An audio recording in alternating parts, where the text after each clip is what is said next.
qual console de videogames você acha que foi mais revolucionário, beleza? Se a gente listar aqui, isso deve ter dezenas de consoles de videogames, tá? Eu não posso dizer que pra mim qual foi o mais revolucionário, tá? Mas assim, os melhores pra mim foi o PlayStation 2 e o PlayStation 3, tá? Que foi os que eu mais joguei, beleza? Mas não é que quer dizer que foram mais revolucionários. Eu não peguei a linha da Xbox, então não dá pra comentar.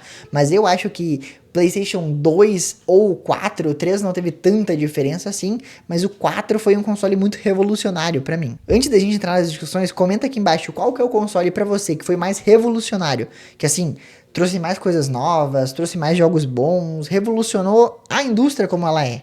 O cara aqui comentou consoles mais antigos, né? Por exemplo, o NES.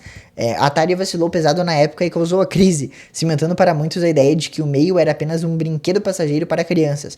O NES reconstruiu a indústria e a percepção das pessoas sobre o meio. Claro, o mainstream ainda levou cerca de uma década antes de ser visto como um hobby para todas as idades, mas lançou a base de que era um meio legítimo, especialmente os jogos, Zelda, Metroid, Final Fantasy e assim por diante, que se afastaram das suas raízes de arcade para algo maior.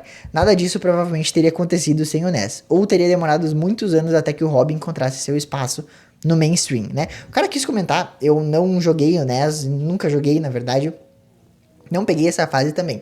Mas o que o cara comentou é muito legítimo, né? Porque o videogame não é um hobby. Hoje em dia a gente possui milhões e milhões de pessoas só no Brasil que jogam videogame, que atuam com videogame, que trabalham com videogame, tá? Que são esportistas, né? Atletas com videogame. Então hoje é muito mais difundido do que aquela época. Então um console trazer isso pro mainstream, que é, né, a mídia original, a mídia da televisão, por exemplo, foi uma coisa muito revolucionária mesmo. Na minha opinião, os três principais concorrentes seriam o NES, que a gente já comentou, o Game Boy e o PlayStation 2. Viu só? Então, a minha opinião, junto com a opinião das pessoas, está se complementando, beleza? O Xbox, sem dúvida, ó, o cara teve um ponto diferente. O Xbox Live foi uma verdadeira revolução, não tinha como voltar atrás depois do multiplayer online. O mundo dos consoles mudou em um mês. As reuniões da Sony e da Nintendo teriam sido hilárias de se ver. Tiveram que correr atrás da live, né? Então, essa discussão vai muito do ponto de vista das pessoas. Eu quero que vocês comentem do ponto de vista de vocês. Porque a gente já teve aqui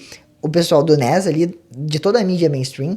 Eu já citei do PlayStation 1, PlayStation 2, então a gente trazer o 3D de volta, a gente ter os leitores, a gente ter jogabilidades diferentes, jogos incríveis. E o cara comentou do Xbox ainda, sobre a live, sobre o multiplayer, né? Então foi outra revolução. Mas pensando assim, pra vocês, qual seria o mais revolucionário de todos os consoles?